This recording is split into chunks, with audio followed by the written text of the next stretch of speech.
record of the delightful piece they're going to play this evening. Ladies and gentlemen, ladies and gentlemen, ladies and gentlemen, ladies and gentlemen,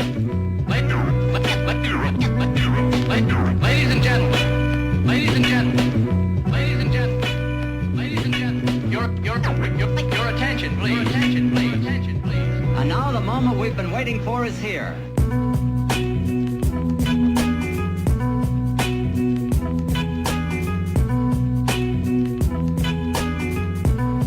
I have something to tell you. 1938 was the year my dad was born and Hitler marched into Austria. 1942 was the year my grandmother was born, and it was also the year Disney's Bambi was released. 1943 was the year my grandpa was born and the year of the Jewish Warsaw Ghetto Uprising.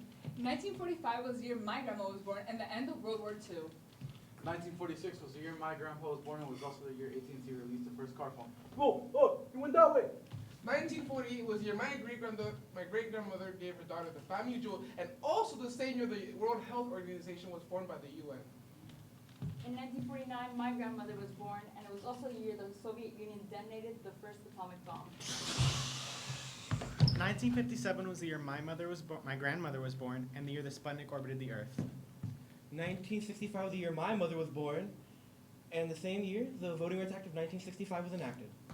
1967 was the year that my grandfather was born, and The Outsiders by S.E. Hinton was published. Great book! Yeah. 1969 was the year my grandpa came to America, leaving his family behind, and also the same year the Apollo 11 landed on the moon. 1970 was the year that my mother was born and the launch of Apollo 13. 1975 was the year my mom was born and Richard Nixon resigned from the Watergate scandal.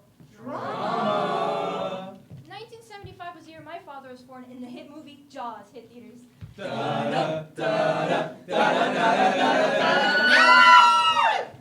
75 was the year my mother was born, and the year the Vietnam War ends. 76 was the year my mother was born, and the year Jimmy Carter was elected president. 1982 was the year my mother was born, and the year Pope John Paul II was shot twice. 1982 was the year my mom was born, and it was also the year Epcot opened in Disney World. It's a small world after all. 1983 was the year that my mother was born, and Michael Jackson did his first ever moonwalk. Billie Jean is not my lover. She's just a girl who claims that I am the one.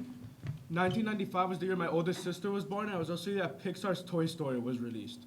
You got a friend in me. 95 was the year my sister was born, and the year the Windows 95 was released. 1997 was the year my sister was born, and Diana, Princess of Wales, dies in a car crash. 1999 was the year my cousin was born and the retirement of Michael Jordan was announced twice. 2002 was the year that I was born, and Spider-Man was released. 2003 was the year we were born. The Iraq War began. And MySpace is launched. 2004, the year I was born. No, I was born. I was born. Who said? The movie The Notebook was released. And Spider-Man 2 was released. 2005 was the year we were all born. There was protests against the Iraq War. The Nintendo DS came out. And Hurricane Katrina happened. And then, finally, in 2006, I was born.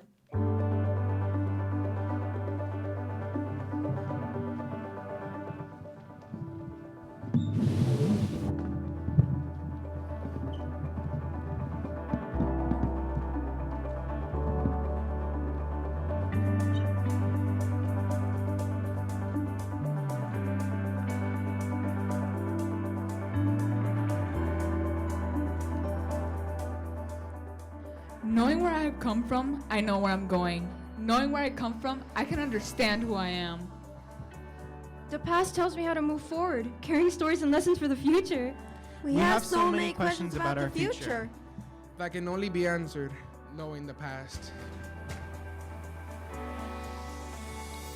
I look at the past because it serves as a guide to know where we are headed. My family and our history is the roadmap of my life, and our stories take me to the next level. Our past is like a map, although not well written. Knowing where I come from, I know where I'm going. Knowing where I come from, I can make my family proud of my work. I'm the first in my family to pursue an artistic career. I don't want to disappoint them. I want to know why I was named after my mom. 4th grade feels like a blur, and I have no idea how I became who I am in life today.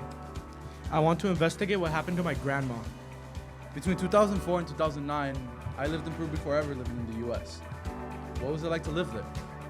I'd like to investigate my great-grandmother's life before she met my great-grandfather. I want to know more about my dad's background. I never spent a lot of talks with him. I want to know more about my name.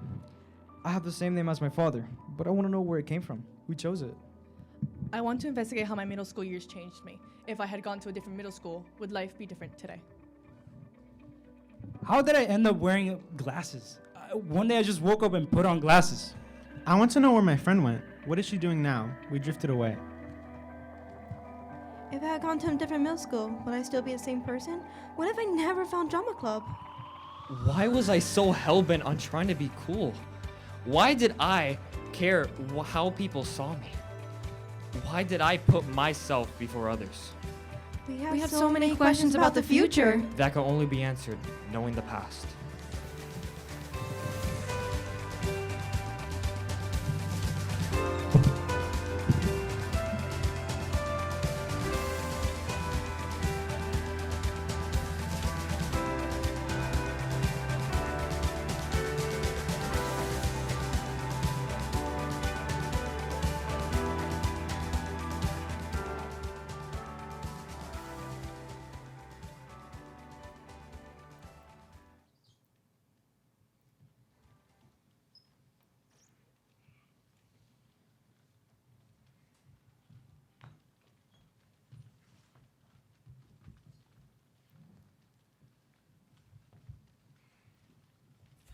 So this interview is going to be for a thing for theater.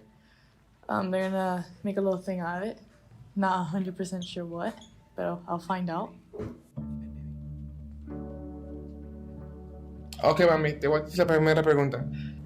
Quiero más enfocarme en como las cosas que tú piensas de tu niñez y eso que te hicieron como eres hoy. Nací en Bogotá, Colombia, y como niña fui muy feliz porque mis padres emigraron hacia Venezuela. ¿Cómo fue vivir en Honduras? ¿Cómo viví en Honduras? Lindo, amor. Allá viví mi infancia y la disfruté mucho, fui a la escuela, jugaba mucho deporte. Salimos del campo y nos situamos en La Habana. Primero fuimos a vivir en Cotorro, después a San Francisco de Paula. Era una casa muy pequeñita de madera. La ciudad donde yo viví siempre, Lima, Perú. El distrito donde yo vivía se llamaba La Victoria. Esa fue la parte de mi niñez, la más maravillosa de mi vida. In a city named Ostara. I grew up there. I born there and I grew up there. Where was that in? That's in Azerbaijan. Yeah, it's Azerbaijan, Iran. I was born in Havana, Cuba. Have you been back to Cuba? No. Do you want to go back to Cuba? Yes. You do. Y en Honduras, ¿qué tipo de comida había? Había arroz, frijoles, carne, tortilla, pero de maíz, baleadas, que es una tradición hondureña, tajadas de banano verde fritas con pollo frito, riquísimo. Caraotas, arroz, plátano maduro y carne mechada, o lo que le dicen ropa vieja aquí en Estados Unidos. Make, the caviar. That caviar come from sturgeon. It's called uzumbran, but it's sturgeon fish. I think that's probably the best food in the earth. I believe that. Hablando de los memories tuyos cuando tú eras una niña, que era funniest. I don't know how to say funniest in Spanish. That's not a word you've ever taught me. We used to come out of school and go outside and play until 10, 11 o'clock at night and then go back to bed. Montar patines, jugar a las muñecas. Hanging out with my friends, creating a bond, competing with each other for success. Music, hanging out with my friends, dancing, and video games. Also, when I was younger, I did have a passion for video games. I used to fight with my brothers, the younger ones. It was chaotic. It was great. My mom was very loving. My dad was a very hard worker. I was very playful. When I grew up in a farm, so I used to go with my grandpa and my parents and my uncles to the farm and play with the horses, go chase the cows and pigs. Fondest memories, teaching ever, has always been when my kids have come through. Cuando iba a visitar a mi abuela, que teníamos que atravesar la bahía en una lancha. De verdad que en punto fue llegar a los Estados Unidos. Fue un poquito duro porque me tocó separarme de mi familia y empezar aquí de cero. Well, I was sent to Mexico to coach in the Mexican Olympic Committee, and then as soon as the plane left Cuba, I knew I was not going back, and then I landed in Mexico, worked there, and they sent me to the border in Mexico. The first time that I was at the border, and the first time that I saw the American flag, my heart started pumping and pumping. I thought it was one of the hardest and most beautiful pumps my heart ever had. Me vine a Honduras porque tu tío me mandó a buscar. ¿Y por qué él se fue? Él se fue porque andaba buscando un futuro mejor, papi, así como todo el mundo. ¿Te había imaginado que estuvieras en este mismo lugar aquí? Bueno, cuando yo tenía tu edad, con 17 años, yo soñé mucho irme a Italia. Era el país que siempre me encantó. Jamás en mi vida fue Estados Unidos. And then later on, I was able to come to the US. I basically jumped the fence, came to Miami, applied for asylum, and then made my life here in the US. Cuando vine con un sueño para acá, que era prosperar, tú sabes, ayudar a tus padres. Yo dije, wow, estoy en otro país. So your grandpa, my mom's dad. So your grandpa would be my great grandpa, and so it would be my great great grandma. Technically, everybody teaches you if you're a good girl and you overcome this and you do this and this, then everything's going to be great. But really, there needs to be a chapter that it's just life. You know, I just think the greatest challenge that we have is life, and you don't overcome it. You just live it. You're not going to college, right? Hopefully. En la vida te enseña a ser fuerte, al no decaer. Siempre yo me levanto y siempre es no dejar que nadie te destruya. Y al contrario, uno se siente, yo lloraba un momentico, me limpiaba las lágrimas y dice, no tengo tiempo de llorar porque tengo que salir adelante por mis bebés. I know I can make a difference to the lives of others by sharing the pride in shaping the future of our children. I enjoy sharing that love for learning with those young minds and helping students to discover their potential. How do you feel about me, like your firstborn child, me, leaving to go to college? You're not leaving to go to college. I think that everything happens for a reason. I think that you came in my life when I needed someone to give me a purpose in life again, because after grandma's death, that really had me down. When I was doing really crazy stuff, I just didn't care about life. And because of you gave me a purpose again. I'm going to work, college, and maybe just here to sleep for a little bit. Like, how do you feel? That's fine. You're not going away to college. You're staying in town. Que nunca se dejen vencer y que siempre en lo que quieren lo luchen y lo logren. Y la perseverancia vence. Es lo que yo le digo a mis generaciones futuras. Our world is changing, and I had a hard time figuring that out. But the beauty is that I deal with teenagers every day of my life, and I get to see that change.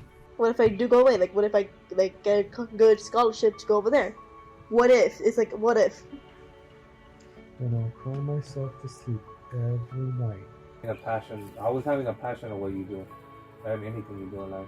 I say this all the time because I don't think that young people are taught this, that it's not all about winning the trophy or winning the contest or getting the best score on a test.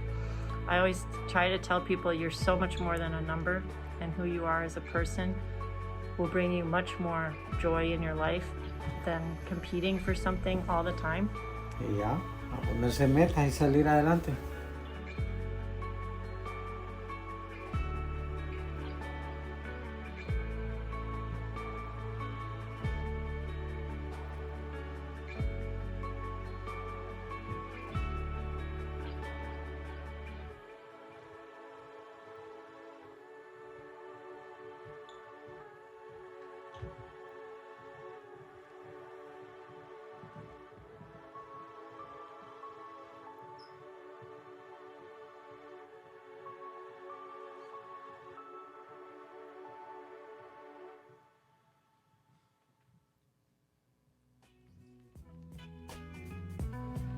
I have something to tell you.